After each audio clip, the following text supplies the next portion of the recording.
In OSUN State University, students assault staff member, female student of Obafemi Awolowo University, OAU, faces accusation of slapping an official of the institution, igniting widespread reactions on social media.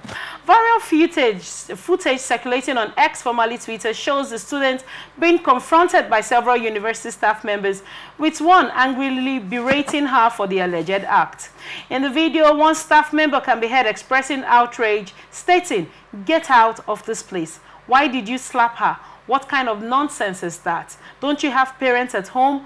What do you want to do?" The tone of the confrontation has drawn significant attention online, with users sharing divided opinions on the incident. However, the university spokesperson, Abiodun Olanrewaju, has denied the claim that the student slapped a staff member. Speaking on the incident, Olanrewaju provided an alternative explanation, describing the student as someone dealing with mental health challenges. According to him, the incident was not an act of violence, but rather the result of the student's health condition. The girl in the picture is a Part 3 student of the university. I was told she's not mentally stable, and what happened that the health center was complaining she has not been using her drugs as prescribed. This is what led to the commotion, Olanrewaju had explained. The spokesperson further clarified that the allegation of slapping a staff member was not well substantiated. The issue of a slapping our staff cannot be established. It is not true, according to the chief security officer, he added. The incident has sparked conversations about mental health awareness with academic institutions and the importance of supporting students facing such challenges. While many social media users express concern about the alleged actions, others call for sensitivity in addressing the issue, urging the university to provide adequate care and monitoring for students with special needs. As the video continues to gain traction online, questions remain about how the university will handle the situation, both in terms of ensuring the well-being of the students and addressing the public perception of the institution's handling of disciplinary matters. Wow. This is a developing story in itself. Yeah. Nigerians, when you say, "I think I have something is wrong with me," many Nigerians do not believe that other people have mental health problems. People have mental health concerns. What do you think about this story? Yeah, every human being you see on the street has issue. Right. It can be, there's what you call mood swing. Mood swings. Swings, yes. The part of where I pick something more that interests me is the reaction of the spokesperson of the university, because I see him trying to curtail the matter by trying to defend the student, because some action you see today are not intentional. It's what I saw him, what I picked up from his action there, from his statement, is to see how they can handle that matter without escalating the matter. Because nobody knows what was the current situation of that condition of that particular student that slapped that lecturer.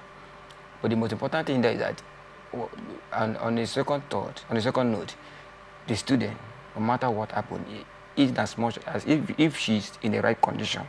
All right. You don't have any right to do that. So even if you're not on the right condition, you know, when somebody says, "I'm depressed," in Nigeria, is obviously you don't have money to enjoy. But depression, as part of a mental crisis in itself, has pushed many people to do things that they would not ordinarily do. If one is depressed, right, for instance, the easy way to manage it is to isolate yourself and to look for something that will make you regain back your... But the lady was under treatment, as stated. In that case, since she was under treatment, I believe at that point that this had happened, the school management will know how to handle it already, because number one, the girl is not in the right senses. She needed her attention. And so at this point in time, no penalty should be given to her. But they have to make it a kind of sign it as a caution. for any other student, so that they will not, so that such thing will not occur again. Because the lecturer, your lecturer is like your guide, your guidance. Somebody who coach you into your profession, into what you intend to be tomorrow in life. So that kind of person, you are supposed to treat that person with respect. What are your thoughts on mental health sensitivity in Nigeria? How informed do you think people are? People walking on the streets, people in schools, the lecturers in itself.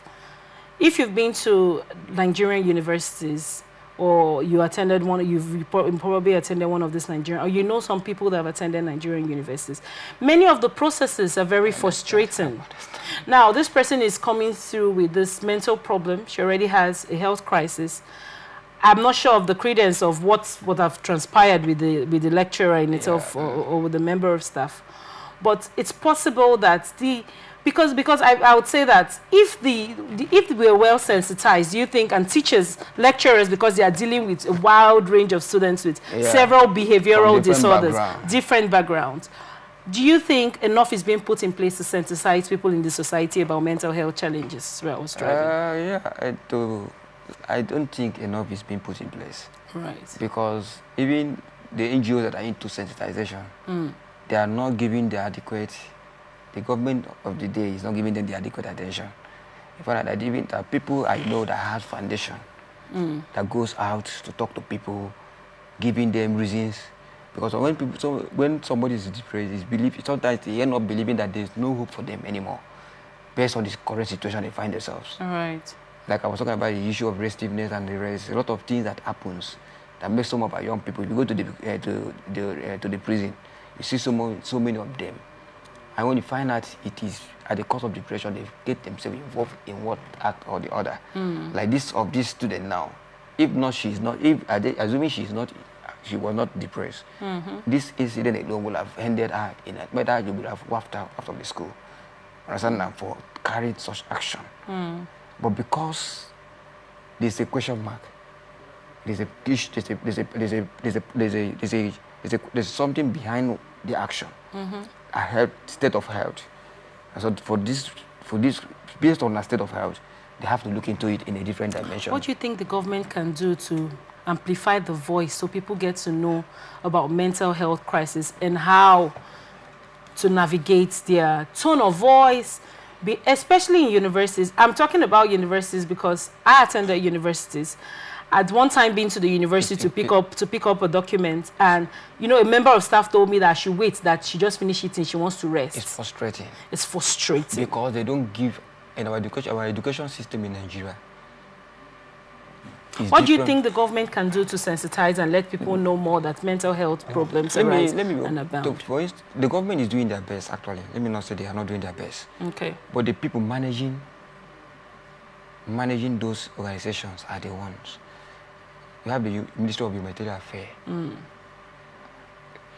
Those ministries, the majority of the NGOs that are giving attention are not doing the work.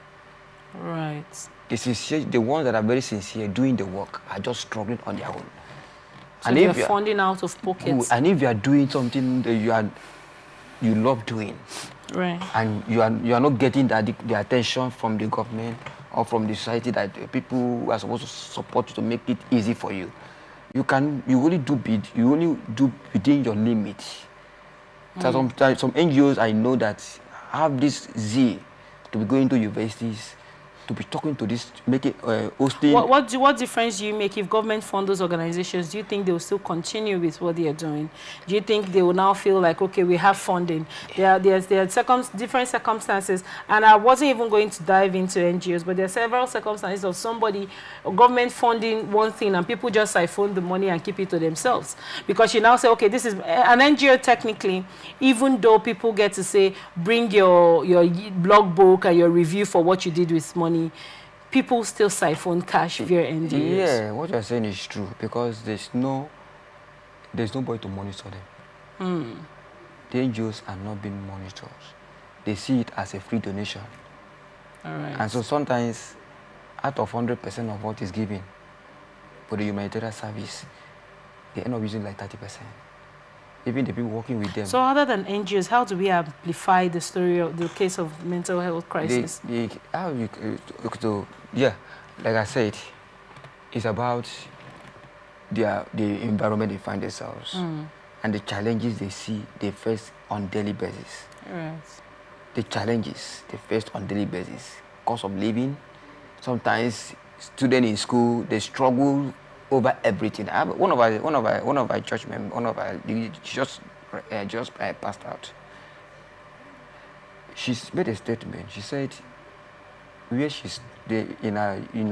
where she studied, for her to for that they give her, she had a card over, and she wrote the exams like 3 times, and she knew that she has passed the exam, but the lecturer decided to frustrate her.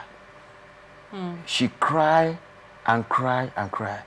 At the end of it, she had to spend 15,000 just to get that good. So all these things can trigger mental health. When you get close to students, they will tell you what they are going through, mostly the female students. So what is your take on people that trigger mental health problems in My students take, and all over? In the society, it's just sometimes you're in a bus, people need to be kinder. What do you think? You just need to be, the attention they need is that you need to be good to everybody. When you come in contact with them, all you need to do is, because you don't know, forget the dresses people are putting on. Somebody can be covered with clothes, but in his heart, deep inside, is dying. Right. So the only thing I can say to the society is that wherever you come in contact with whoever you come in contact with, be nice. Be nice. Now, if you are not nice, be nice to everybody you come in contact with. Yes. That alone can bring back somebody's happiness. Thank you so much for that contribution.